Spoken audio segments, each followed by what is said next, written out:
बिस्मिल्लाहिर्रहमानिर्रहीम। अस्सलाम वालेकुम। मैं हकीम नूर चौधरी नुमान केयर सेंटर की जानिब से आपको खुशामदीद कहता हूँ। आज का जो नुस्खा उन लोगों के लिए है जो कहते हैं हम घर बैठे दिमाग का इलाज करना चाहते हैं, जो कहते हैं हमारी याददाश्त मजबूत हो, जो कहते हैं कि नज़र के असाब नज़र खुद ब खुद तेज़ होती चली जाए। जो लोग पढ़ाई का काम करते हैं, दिमागी काम काज करते हैं, दफ्तरी मामलात में उनका ज़्यादा टाइम गुजरता है, या उनकी जॉब ही ऐसी है जो कंप्यूटर पर बैठ कर काम करते हैं। क्योंकि कुछ लोग ऐसे होते हैं बेचारे बिजनेस के सिलसिले में होते हैं, कुछ लोग जॉब के सिलसिले में होते हैं, कुछ लोग स्टूडेंट तबका होता है, पढ़ाई का काम, लिखाई का काम, कंप्यूटर पर बैठने का काम ज़्यादा होता है। तो वो बेचारे करें तो क्या करें। कुछ लोग तो एहतियात नहीं करते, फिर उनको ऐनक लगानी पड़ती है। यहाँ एक ऐसा नुस्खा मैं आपके सामने लेके आया हूँ। इसके इस्तेमाल करने से अगर 1 नंबर 2 नंबर ऐनक लगी हुई है तो इस नुस्खे के इस्तेमाल से ऐनक आपकी उतर जाएगी। करना आपने क्या है, 1 चम्मच साबुत इसबगोल, एक होता है छिलका इसबगोल, इसी से छिलका उतारा जाता है। तो ये अब इसके साथ छिलका ऐड है, इसको साबुत इसबगोल कहते हैं। 1 चम्मच साबुत इसबगोल रात को आपने 1 गिलास दूध में भिगो के रख देना।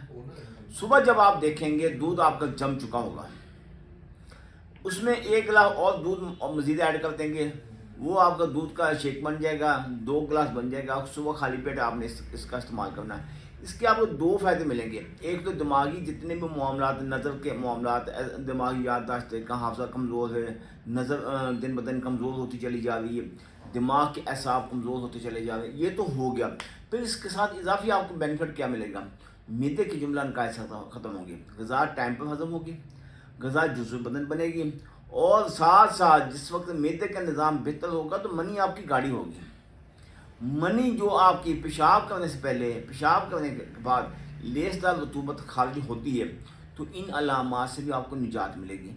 मैं अक्सर ये बात कहता हूँ कि लोग क्या करते हैं, क्या लोग अलामात को मर्ज़ समझ लेते हैं। यार अगर आप बेस को देखेंगे ना, आप बीमारी को देखेंगे, तो फिर आप अलामात पर नहीं भागेंगे।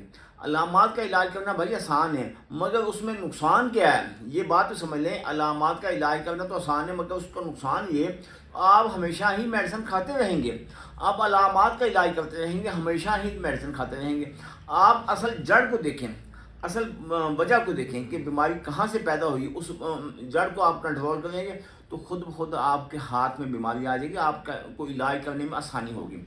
तो ये नुस्खा आप 40 दिन, 50 दिन, 2 महीने तक इस्तेमाल करें। मौसम भी गर्मी का है, इस मौसम में इसका फ़ायदा भी ज़्यादा होता है, तो फिर इसको इस्तेमाल करें। जितने दिन आपने इसका इस्तेमाल करना है उतने दिन फास्ट फूड, तली हुई अशिया, गर्म अशिया, जितनी भी बाज़ार की बनी हुई अशिया वो आप इस्तेमाल करना छोड़ दें।